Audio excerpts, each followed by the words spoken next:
The balance of the mind.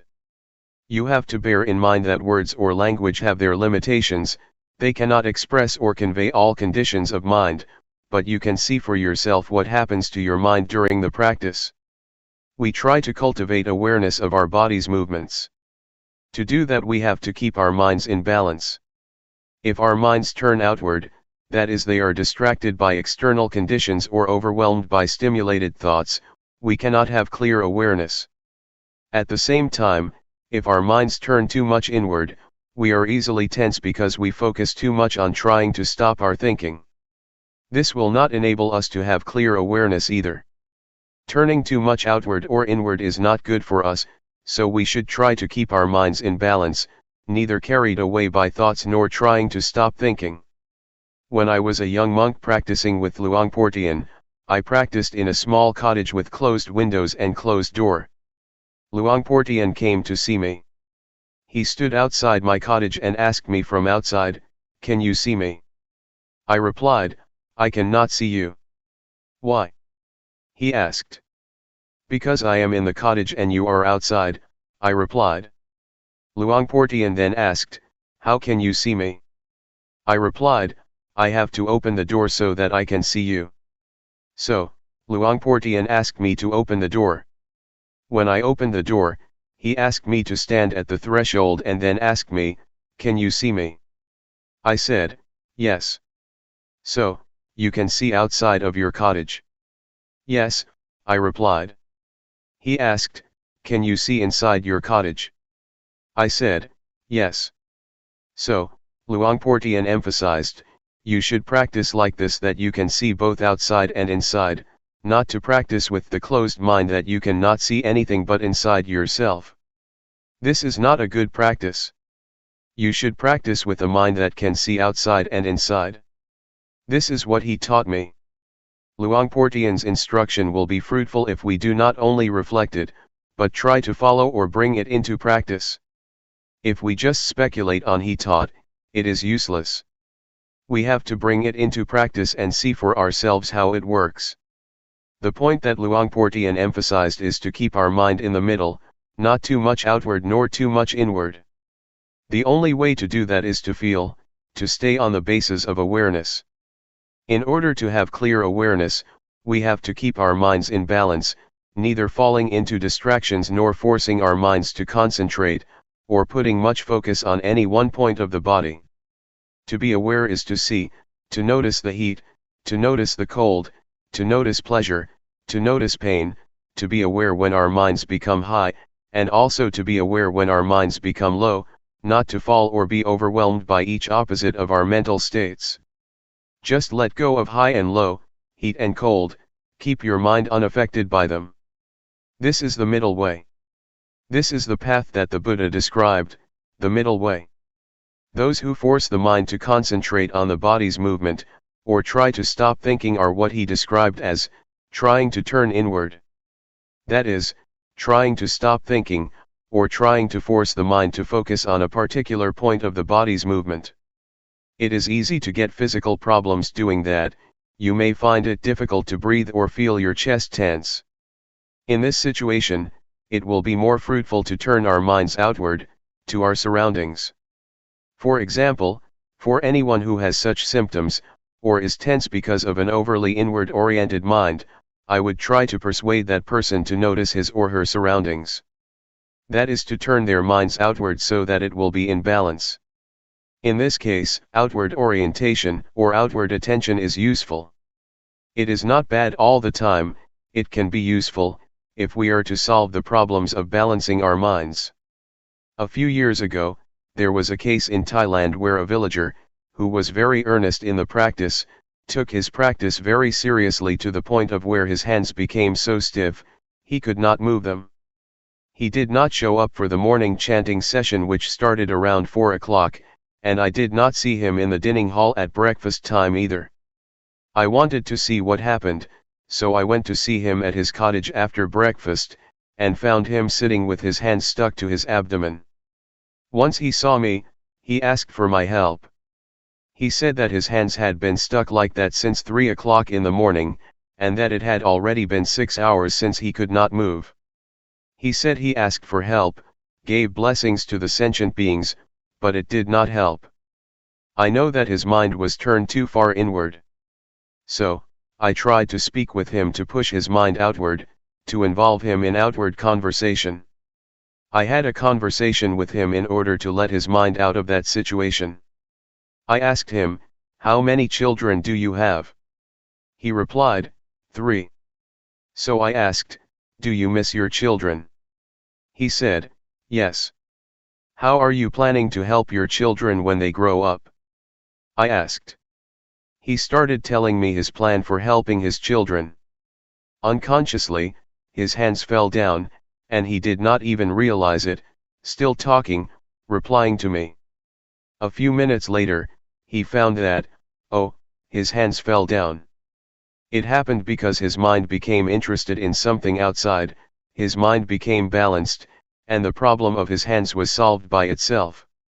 This is an example of how problems can be solved if we try to keep our minds in balance. So, please take advantage of whatever happens to you, whether it be distraction, tension, or repression. Do not feel it is useless. When you feel distraction, it is useful if you try to learn from it. You can learn a lot from whatever happens to you. So, make the best use of it. Do not feel bad when your mind is carried away by thoughts or feels scattered. It can reflect a lot about yourself and the nature of your mind if you pay attention to it. Take it easy, feel relaxed when you practice. For me, I have no problem sitting or walking for a long time without being tired, because I feel relaxed and I take it easy. Whatever happens to you, do not become fussy or frustrated. When you lose awareness, or when you become stuck in your thoughts or in your thinking process, do not be fussy about it. Just feel that it is all right and then come back to the awareness. With this kind of attitude you will feel comfortable, and will get through any kind of problem. You may face not only tension or frustration, but also drowsiness or anxiety. But if you take it easy with the effort, with the attempt to resist these tendencies, you will overcome all of them. Any questions? Question: You just mentioned that when you reflect you can understand more about yourself, but during the practice, aren't we supposed to not think and just be aware? Answer: Yes, at this time you need not to investigate. Just be aware of it, just see it, that is enough. You will finally understand the thoughts, so you need not investigate. Just being aware of them is enough. I would like to add that once you have a better understanding of yourself and your mind, you should be careful not to fall into the trap of knowledge. Just knowing that you know is enough. If you become excited with your knowledge, it can distract you or obstruct you from being aware of your body. Question: Does the knowledge obstruct because you are thinking too much? Answer: It is a trap. It obstructs the practice because when you know more and more you become fascinated by knowledge. When you know more and more, you tend to follow the flow of the knowledge and then you lose the practice of awareness. There is a possibility that insight will arise within your mind, wisdom, or insight into the nature of body and mind. You will have an understanding about wholesome, unwholesome, sin, and merit. You will understand the three common characteristics: impermanence, suffering, and no self. You will realize that you can be a monk in essence though you are a layperson. Some monks, after practicing and achieving such insight, exclaim that, "This is the first time that I feel as though I am a real monk. Just today I became a monk." Despite the fact that they had been ordained for many years, they felt that they were not monks until then. Question: Someone else suggested that, and I have tried it a couple times. After you practice a long time, you feel very well and calm. That is a good time to think about what you want to do in the future, because your mind is very clear at that point. Answer: there is no problem if you know when to finish. There are some artists who use meditation to calm the mind in order to paint. But I would like to say that meditation is not only for work, or solving practical problems. You should aim beyond that, to remove suffering. We should use meditation for a higher purpose than solving the practical problems of daily life. Just keep this in mind so that we can make the most of it. Do not try to achieve anything. Do not try to achieve supernatural powers, or want to be better than other people, to compete with other people, or to have a special mystical power. Do not have such an attitude or it will obstruct the practice. I would like to give another example. One monk in Thailand had achieved a lot before his entrance to the monkhood. He was a member of parliament, he had achieved everything he wanted to achieve. So his mind was achievement-oriented, and when he became a monk, he still had this attitude. When he practiced, he tried to achieve spiritual power, he tried to attain insight, the higher wisdom. He drove himself to practice a lot until his mind became out of balance. When he met me, he asked me, "Do you see that my robe is full of lotus? I am not an ordinary monk now." I took this monk out of the temple and tried to help him become normal. I took him to see the flowers, the trees, talked to him and made him forget the practice for a while, so that he became relaxed and felt better. But do not worry that you will be like him. I can assure you that I will take you to the right path. If you stay firm in your awareness and don't expect anything more than awareness, you will be all right. Question: was he practicing with Luangpor or with someone else? Answer: with another master, he was just visiting the temple. After a brief chat, I knew that the monk had a problem. Question: it is interesting that this monk would trust Luangpor. If they do not trust, the problem cannot be solved. Answer: it has nothing to do with trust. Because if we have the means to solve the problem, we just talk with him personally, and if we know how to help him get out of the trap that he is falling into, then we can help. In fact, this problem can be solved by itself, but it takes time, probably 10 days if nobody helped him. Question: I think maybe I am too inward in my practice, because when he told his interesting story I realized that all the tension in my back was leaving. After I went outward and listened to his story, I started to forget all about the pain. I still have a congested head, but I can see now that my back tension is releasing. Answer: it is okay. Whatever happens, do not be worried. You should learn how to solve the problem yourself. For example, when you become tense, try to look outward, see your surroundings and pay attention to them. This will help balance your mind. Question: I have noticed that when I go outside to walk around the pond, I feel more relaxed than I do in here. When I work in here, I feel more tense. When I work out there, it feels lighter to me. Answer: do not worry about whether your practice is right or wrong, do not try to achieve the right practice, just keep your mind relaxed and feel comfortable, going beyond anxiety or desire. Question: Luangpor mentioned earlier that hindrances can be helpful, so sleepiness or things like that can be helpful, we just need to resist them. I am just thinking, for example, that today I feel drowsy, and I have been staying with it. I am just thinking that maybe it is helpful sometimes to just go take a nap. When you wake up you feel refreshed, then you can practice better instead of trying to stay with it for a long time. Answer: if your body needs rest or feels physically tired, taking a nap is alright. Even the Buddha suggested you do that if your body needs it. But we should not take a nap on every occasion, just special occasions. If you take a nap every time you feel drowsy, you will not go anywhere. Question: in Sati meditation, we use our body's movement as the object of meditation. While doing the practice, there are other sensations of the body taking place, such as the stomach growling, legs going numb or coughing, etc. Where do we place awareness? Answer: when you cough, do it mindfully. When you feel tense or when you feel tired or have physical pain, sometimes it is not good to resist it. You have to reduce that pain by changing your position from sitting to walking, etc. You have to learn how to reduce this kind of suffering. It also depends on the case. For example, when you feel pain at your neck, you are aware of it, but you should not concentrate on or pay attention to it. You should just continue the awareness of your hands movement. But if you feel tired and your body needs to relax, then you should change postures, or if you have gas in your stomach, the gas should be released mindfully. Question: can you define mindfully, please?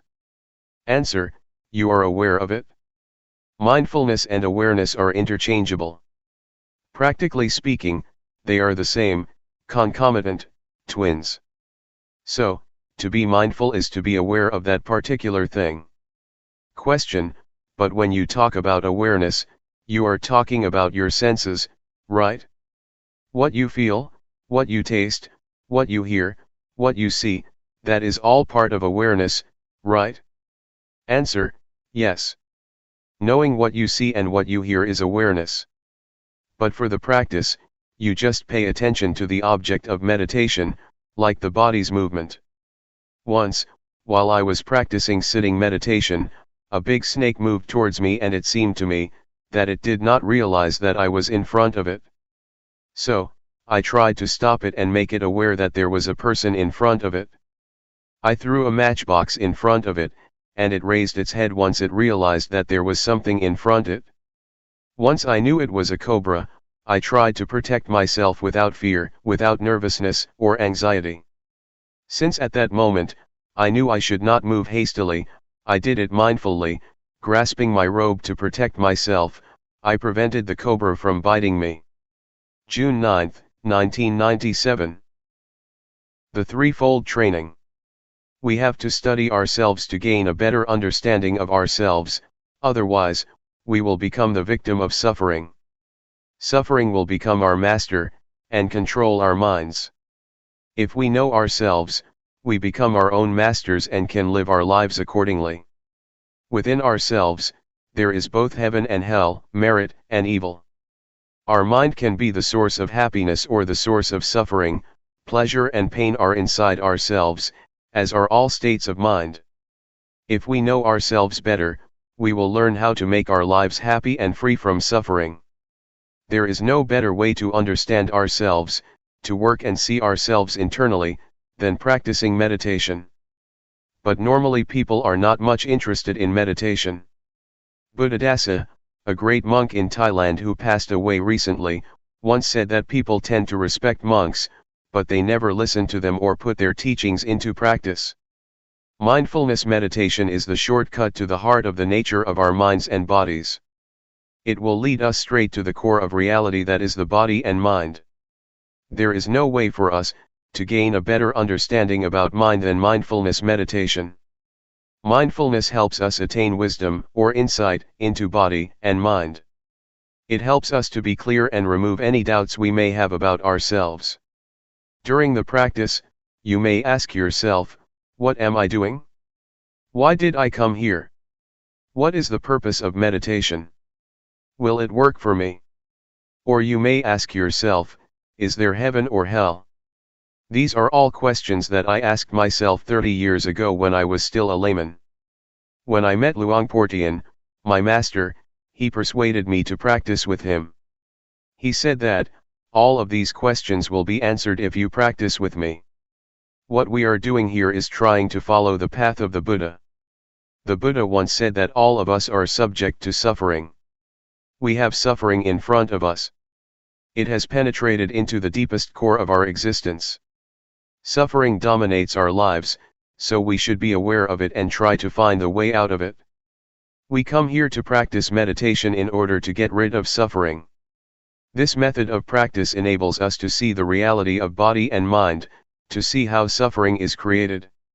It is created from our attachments to body and mind. We are attached to anger or the many kinds of emotions, despite the fact that there is no real self in those emotions. That state of mind has no substantial reality. But we still cling to it, which leads to suffering. Mindfulness enables us to see clearly that our attachments create suffering and misery. It helps us see the body as it is, a combination of various factors.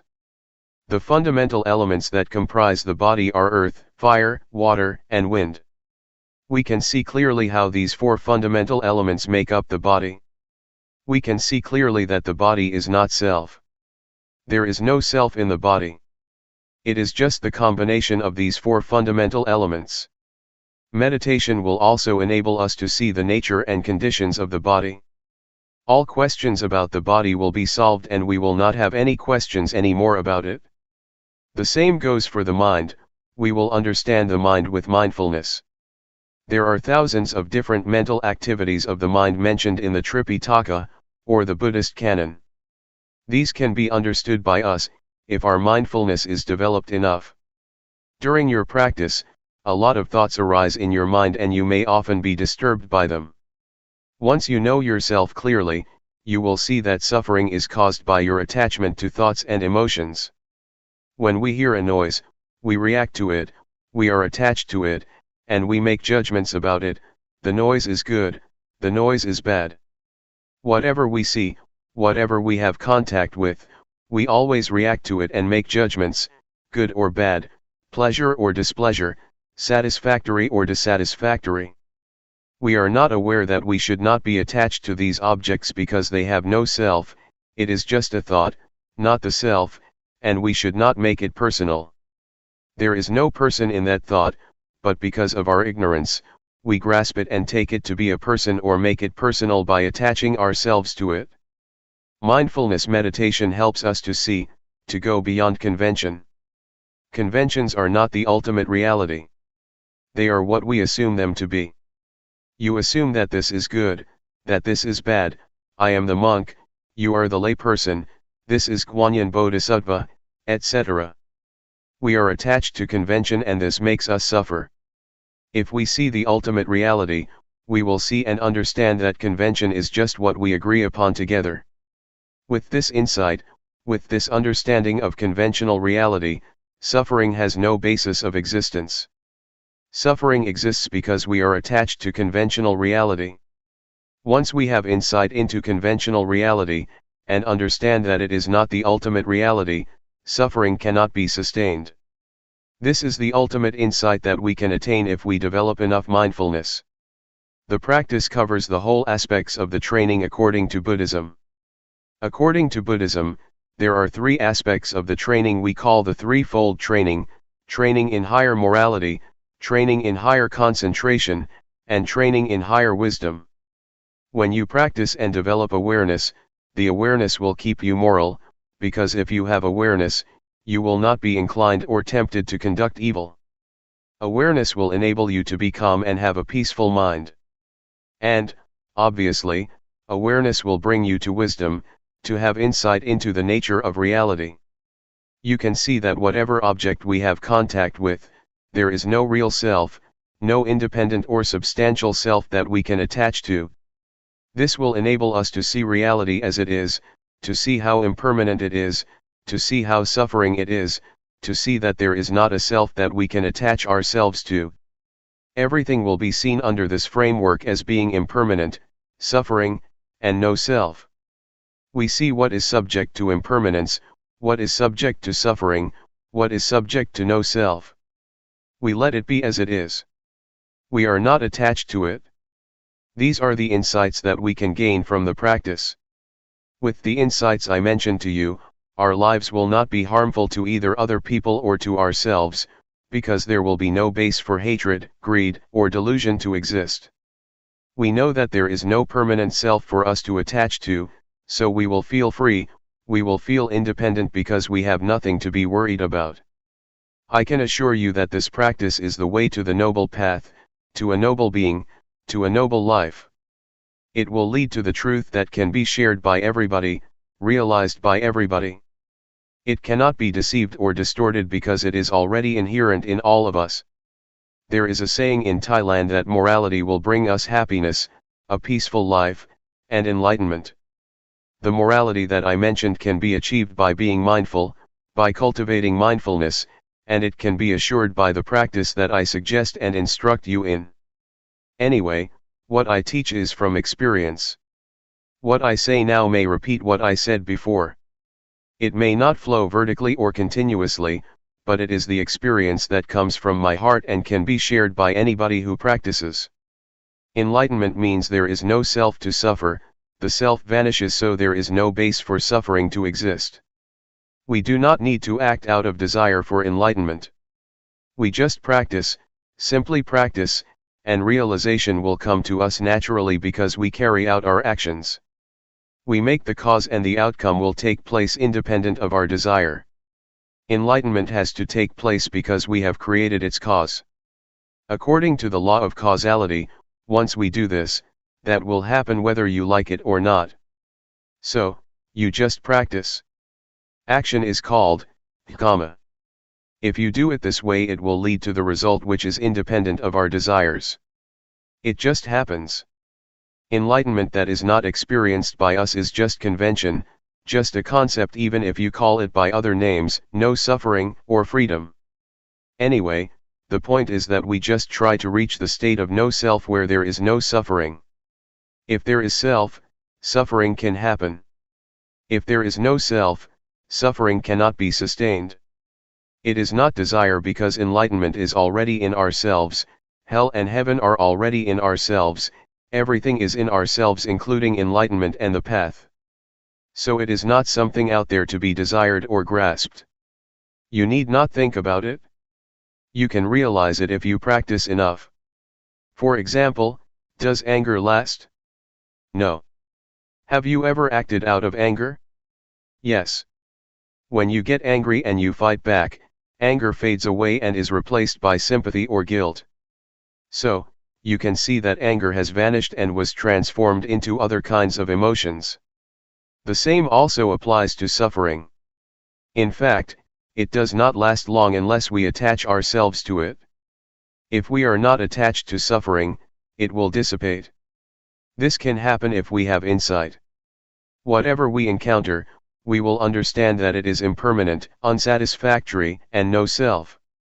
We will discard it easily without attaching to it. We let it go like garbage. There are many kinds of garbage: paper, plastic, recyclable or non-recyclable.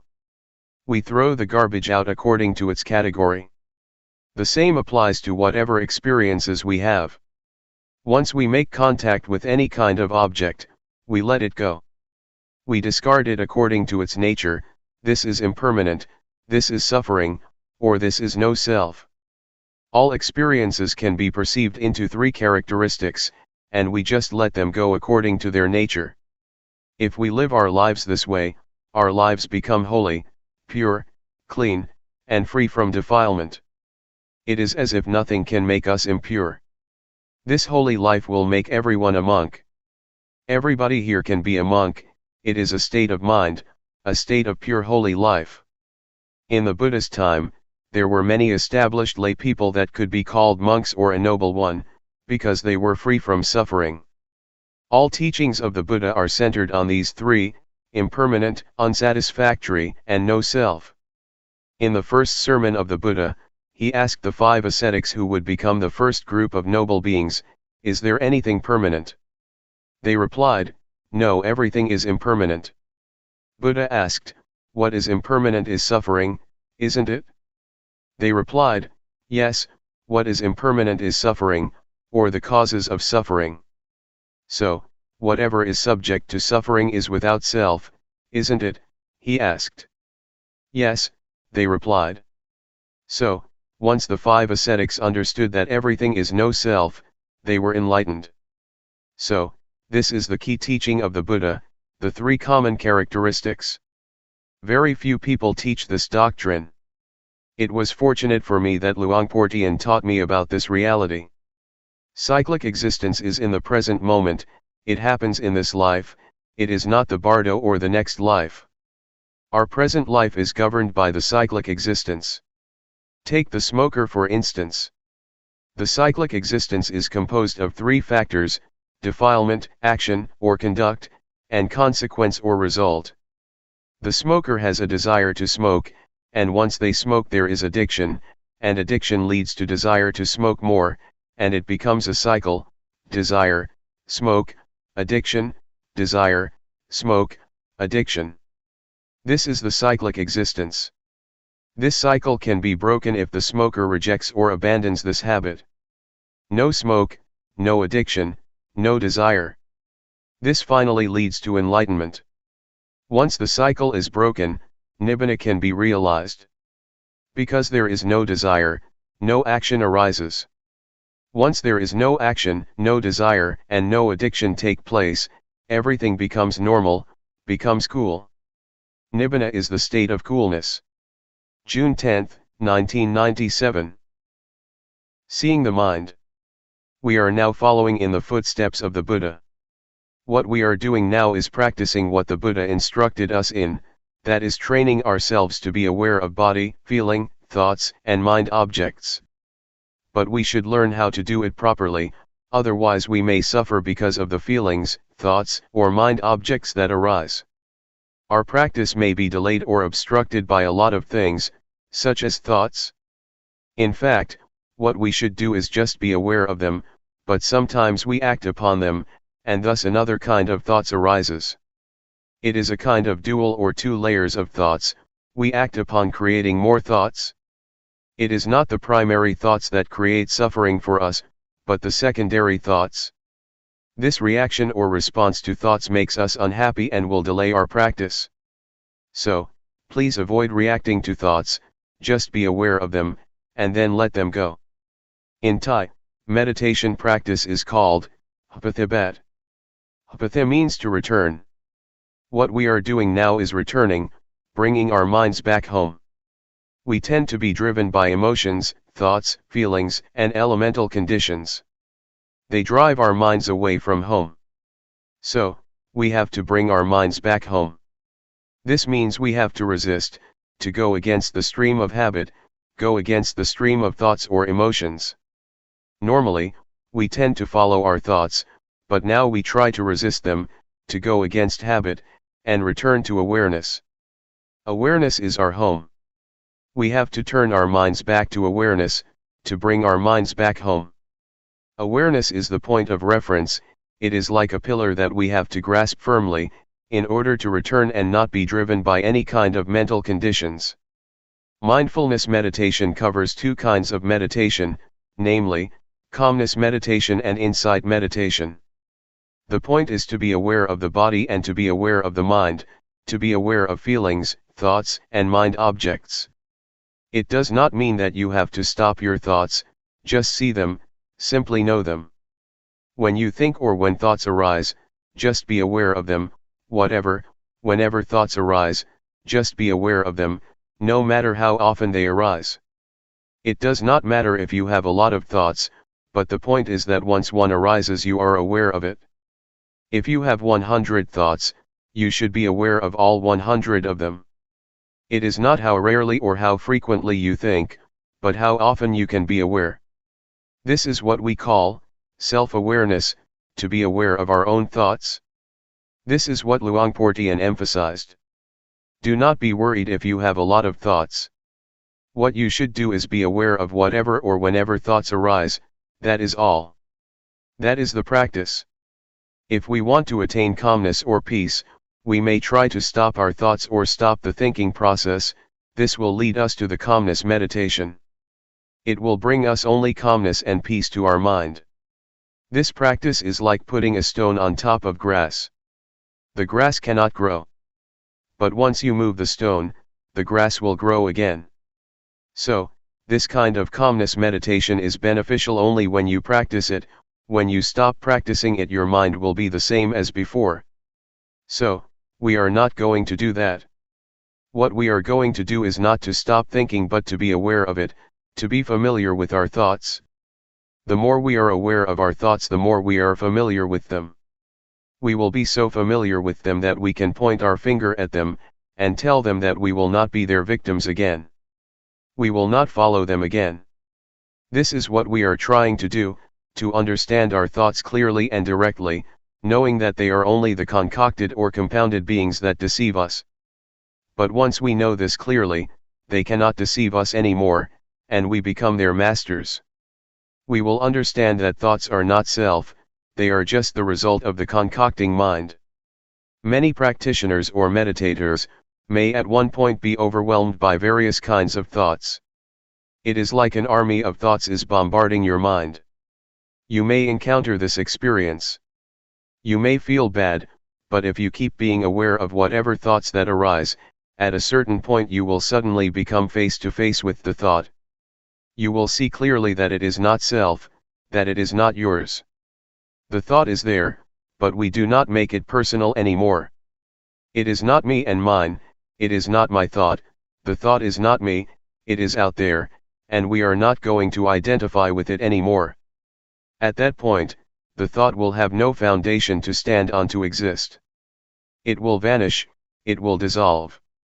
All thoughts will be dissolved instantly. This is what I call victory of the practitioner. I experienced this kind of victory, and there is nothing else except this kind of victory. I cannot explain more than this, but to ask you not to be discouraged by being bombarded by a lot of thoughts. Keep firm, stay with the awareness, with the knowingness, and then you may be able to overcome it. If you follow my instruction and are aware of body, mind, feeling, and mind objects, all of you will go straight to the target, to the end. So, keep knowing these four aspects of reality. You will gradually understand the nature of these realities, and you will be able to realize that once you hear a sound, it is just a sound you hear. Once you see a form or an object, you just see it, no more than that. So, the body, feeling, mind, or mind objects will not be able to trap you. You will not be subjected to their influence anymore, and you will be able to see these four aspects, these four kinds of realities, the way they are. There is no more than that. Take feeling, for example. If you are not aware of it, once one arises, it will not be just a feeling. It will be more than that. You will judge this feeling. Is it good? Is it bad? A lot of convention, a lot of values will come into play because you are not aware of the feelings.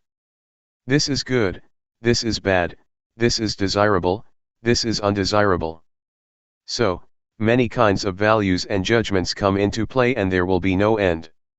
The same is true of mind or thoughts. If you are not aware of them, you become judgmental and will go on and on, endlessly. So, just be aware of them and they will be finished, it will be ended. Feeling will be just feeling, emotions will be just emotions, and mind objects will just be mind objects, and no more than that if you are aware of them.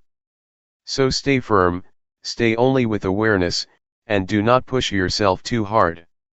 Just feel free and do not be worried. If you cannot do it, if you cannot be aware of it, that is okay. Do not feel bad for yourself, do not feel regret, oh, I made a mistake. No, just forget it, just go ahead with your practice.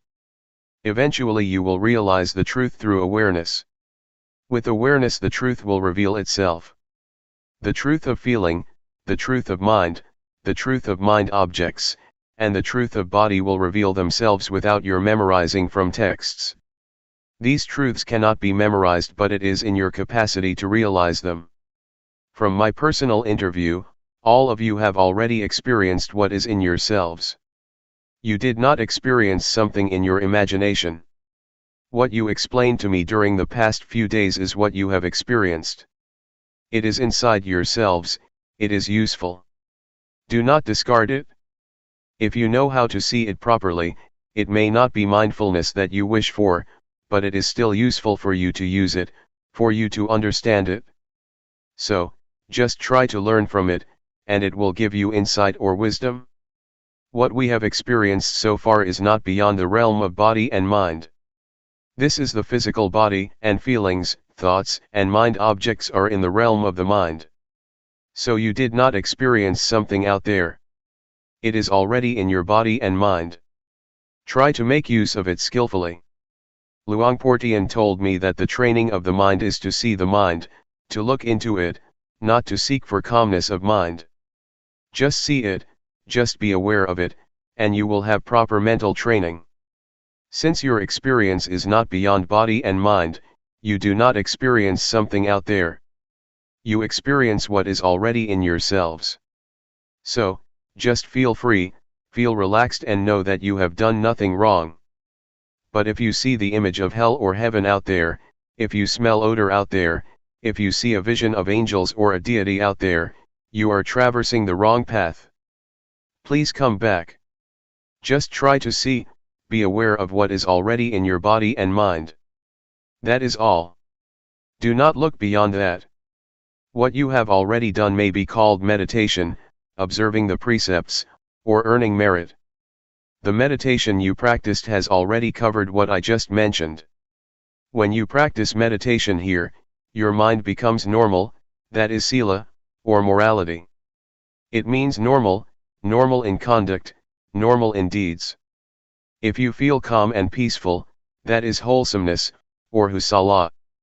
If you know how to be free from your thoughts, that is wisdom, even if you suffer because of them, as long as you learn from them, you have gained wisdom. It is knowledge. It is not necessarily negative. When you practice, you do not do anything harmful to yourself nor to anybody, which means you have already kept the precepts, observed morality. So, morality, concentration, wisdom, wholesomeness or merit, have already been developed from your practice. Please learn how to transform undesirable thoughts, and whatever suffering you may experience. Do not let thoughts make you suffer. Try to adjust your mind, try to change it to be wholesome and happy. You have to learn by yourself to solve your own problems, and if you keep solving your problems, you will have what we call wisdom. You will learn that you are your own master, you will know that your own self is your refuge, and this is the ultimate truth that everybody should understand. There is no refuge other than oneself. Any questions? Question: whenever there is a thought, you suffer because you develop more thoughts.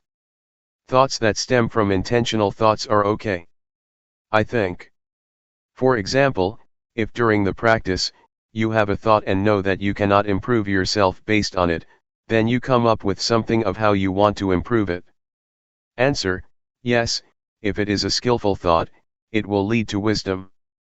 We should learn from thoughts without suppressing them, that is what we call wisdom or insight.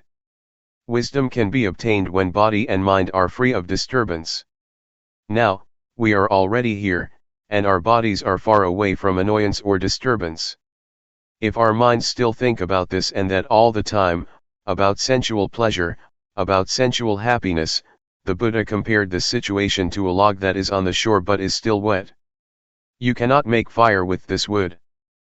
But if you are here, your body is in a place of solitude, and your mind is also calm and not engaged in sensual pleasure or distraction, you are like wood that has already dried and can be lit. This means that one will be able to be liberated because body and mind go together. The person who does not practice will keep thinking about the experiences of the past. But if we practice, our minds will be in order, they will keep knowing the present moment. And this mental attitude of knowing oneself, or knowing one's thoughts, will give the wisdom that the mind itself reveals, the truth that is manifested in mind. So, such practice will give rise to the wisdom that the Buddha suggested and praised. We are able to develop or attain a state of wholesomeness in the same manner that the Buddha did. We are able to abandon the unwholesomeness and the suffering that the Buddha was able to. What the Buddha attained is not something beyond our capacity. We can also achieve his compassion, his wisdom, and his purity. So, do not think that the Buddha's qualities are something out there. It is already in our capacity to develop them if we practice constantly. If we practice hard enough, his compassion, his wisdom, and his purity will be shared by us. Mindfulness meditation leads everybody to the same goal, just like Route 301 led everybody here. Anybody who practices mindfulness meditation will realize the same thing, the same wisdom. It does not mean that the Buddha knows one way, and the noble beings know something different. They know the same thing because they use the same road. Mindfulness meditation is the most important road to liberation. What we have practiced now is not a waste of time. Even though you have not attained wisdom yet, what you have done will produce results. You are going to create a karma, or conduct, that produces results. For example, when you raise your hand you become aware of it, such awareness will not vanish. It will accumulate and it will enable you to attain something. So, keep practicing even if you do not gain insight during this 7-day retreat. That is okay, just never mind. Please continue your practice after the retreat, and it will certainly produce results. Question: could anyone reach liberation during this lifetime? Does it depend on the amount of effort you put in the practice? Is it hindered by the sankhara that you have accumulated? Answer: yes. It is possible for a person to achieve liberation, if one practices the Dhamma or the teaching that the Buddha suggested. That is to develop or train in a higher morality, in higher concentration, and in higher wisdom.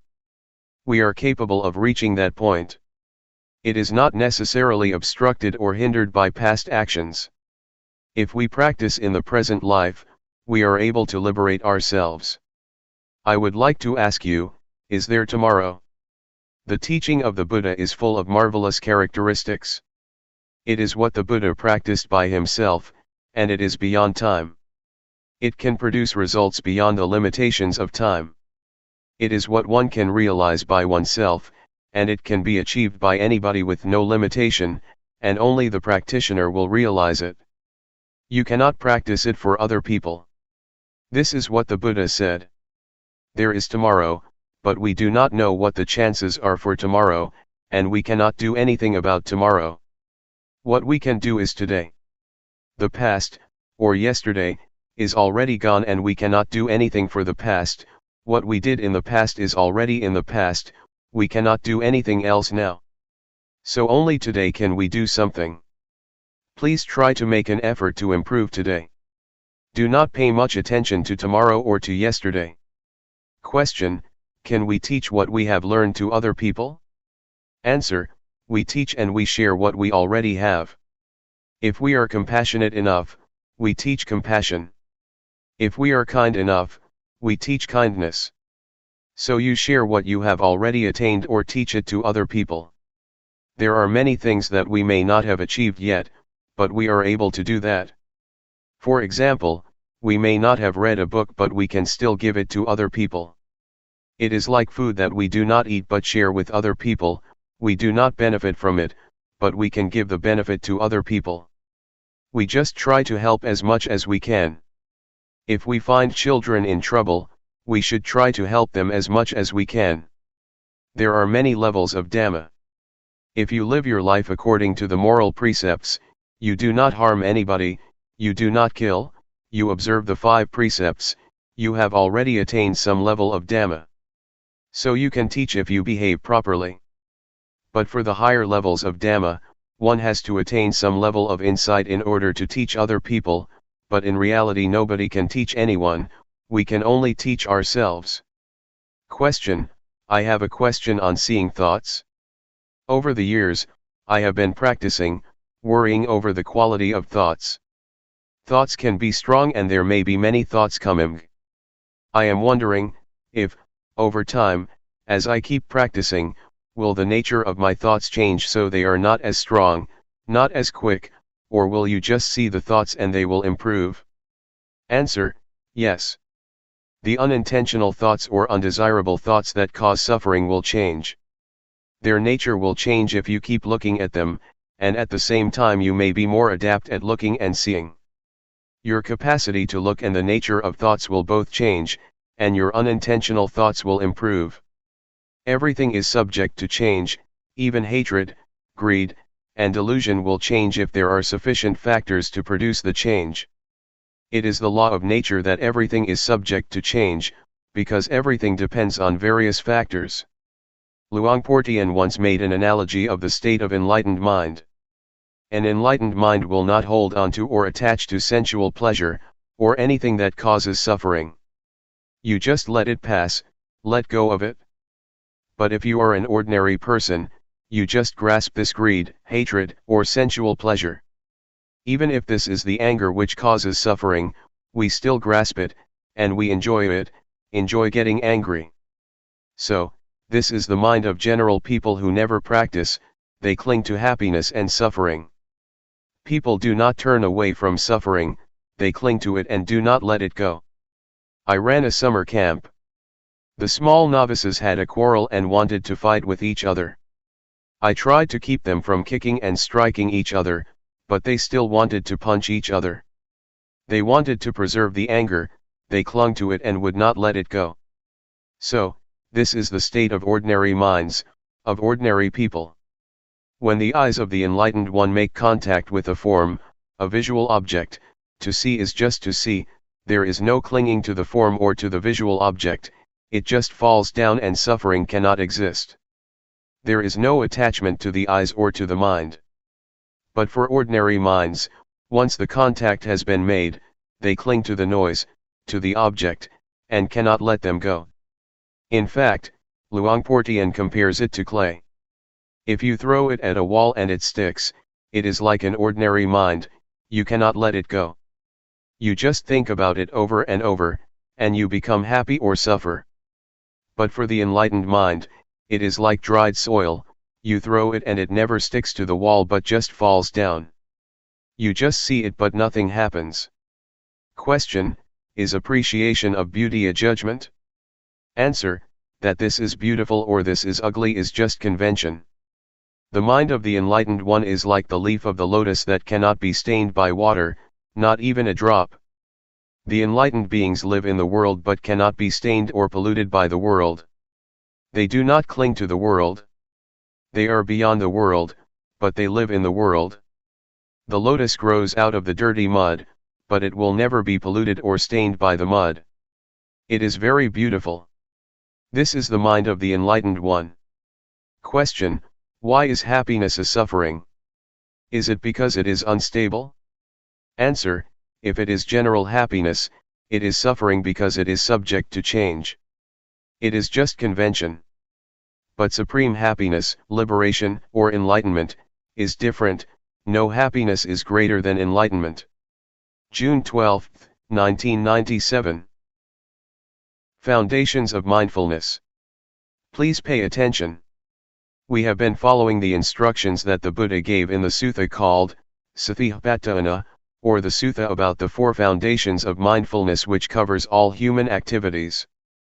Human lives or human ways of conduct can be divided into four: the realm of body, the realm of feeling, the realm of thought, and the realm of mind objects.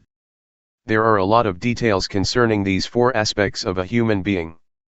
Our bodies have experienced a lot of things, we have felt a lot of feelings, encountered various kinds of thoughts, and faced a lot of mind objects or mental impressions. No matter what happens to the body or to the physical form, with mindfulness we can understand the fundamental truth, or the fundamental nature that underlies the activities of the body. Mindfulness gives us insight into the nature of the body. The underlying nature, the fundamental law, that governs the physical realm is what we call the three common characteristics: impermanence, unsatisfactoriness, and no self. Feelings are also subject to the three common characteristics. Every kind of feeling, whether it results from contact with the eyes, with the ears, with the nose, with the tongue, with body, or with mind, is subject to these three common characteristics. Ultimately, feelings have no self. We cannot take them to be a self or a person. If we do not understand the reality of feelings, we will be their slave. We will try to struggle for the pleasant feelings, we will try our best to protect whatever can give us pleasant feelings. A lot of people are busy possessing objects that provide them with pleasant feelings, but they will ultimately find that they cannot keep them all the time. They are subject to change, to vanish. The Buddha always stresses that a feeling is not self, it is not the person, it is not the individual, so do not take it to be a person or self. Worldly beings who do not practice cannot understand what the Buddha said, but we will be able to understand if we practice hard enough. During the past few days we have been here, We may not have attained this insight yet, but it is within our capacity to see, to understand, and to have insight into the nature of feelings. We should understand mind or mental formations too. Thoughts, or mental impressions, are very important because if we are not aware of our thoughts, they will give rise to anger, hatred, and delusion. They will give rise to pleasure, pain, sorrow, happiness, and a lot of conventions. Law, rules, regulations, and all sorts of things will come into play, and your thoughts will proliferate without end. Thus we should learn to understand the thinking process. Can we see thoughts? Can we know the thoughts that arise in our minds? Do we follow the thoughts, or do we just know them, just be aware of them? Do we suffer because of thoughts, or do they make us happy? Can we see how thoughts are not self? Are we able to see them as void or empty of self? If we understand and see the thoughts that arise in our minds, thoughts are no big deal. We will become their master. But if we do not know the thoughts in our minds, they will control our lives, they will be our masters. To practice mindfulness meditation, we start by cultivating awareness of our bodies. We start at this point and then we become aware of feelings. Once we are confident enough to be aware of body and feelings, we will then go to the next step of being aware of our thoughts. We cannot jump directly to awareness of our thoughts, because we need to be skillful enough or it will cause us trouble. Our mindfulness should be cultivated, and it has to start from an awareness of the body and our feelings. Once our mindfulness is developed enough, we will proceed further to train ourselves to be aware of our minds. We have to know the former step thoroughly first. If we ignore the awareness of the body, and jump to the step of mental awareness, we will become easily lost in our thoughts. To handle our thoughts and mental impressions, we need to know their weak points. It is as thought we are going to handle a snake. Snakes are harmful, but the skillful person who knows their weak point can capture them without getting hurt. It is like handling an elephant. Elephants are very big and strong, much stronger than human beings, but if we know their weak point, we can capture and harness them. Whatever strength it has, however powerful it is, it does not matter because we know how to handle it. The same goes for our relationship with our minds and our thoughts. We have to know the weak point of our thoughts, then we will understand and will be able to handle them. We should know what their source is and how they are conditioned. With this knowledge, thoughts will not be harmful anymore. Keep knowing your body and mind. Stay only with the knowing, and do not do other than this. Stay firmly with knowing, and knowingness will bring about a change to your mind. We need not do anything to the mind or even the thoughts, but just pay attention to our awareness, the knowingness. Luangpor Teean compared unintentional thoughts to a rat and mindfulness to a cat. For ordinary people, the rat is very big while mindfulness is very small, the cat is very small. If you want the cat to get rid of the rat, you have to feed the cat properly, so that it will grow bigger and bigger until it can catch the rat. So what is the food for the cat, or mindfulness? We have to feed mindfulness with endurance, with diligence, and with constant effort to cultivate our mindfulness. They will develop our mindfulness, and mindfulness will do its duty on its own, handling, replacing, or removing the thoughts from our minds. We do not need to do anything with the thoughts. Just allow your mindfulness to grow and mindfulness will do its job. So, try to be firm on this principle. Does it sound difficult? Now let's talk about the fourth category, mind objects.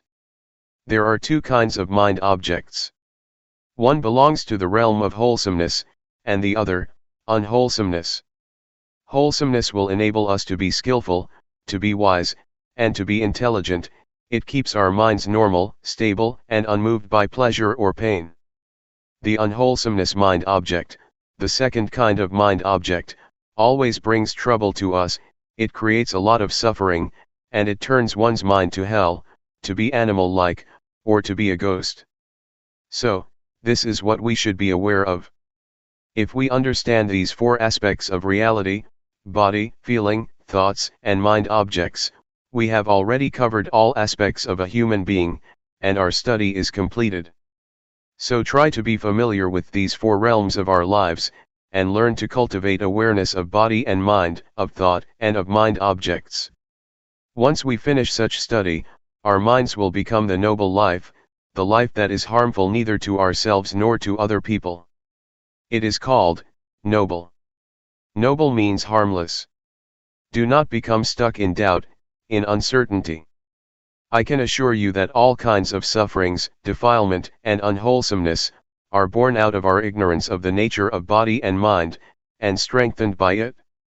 Once we have attained insight into body, feeling, mind, and mind objects, these four aspects, our lives should be liberated.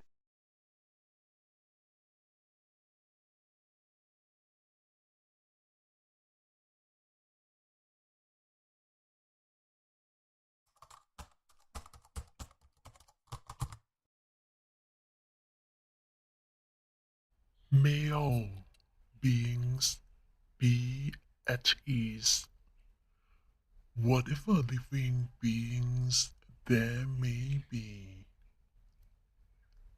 whether they are weak or strong, omitting none, the great or the mighty, medium, short or small, the seen and the unseen, those living near and far away, those born and to be born. May all beings be at ease.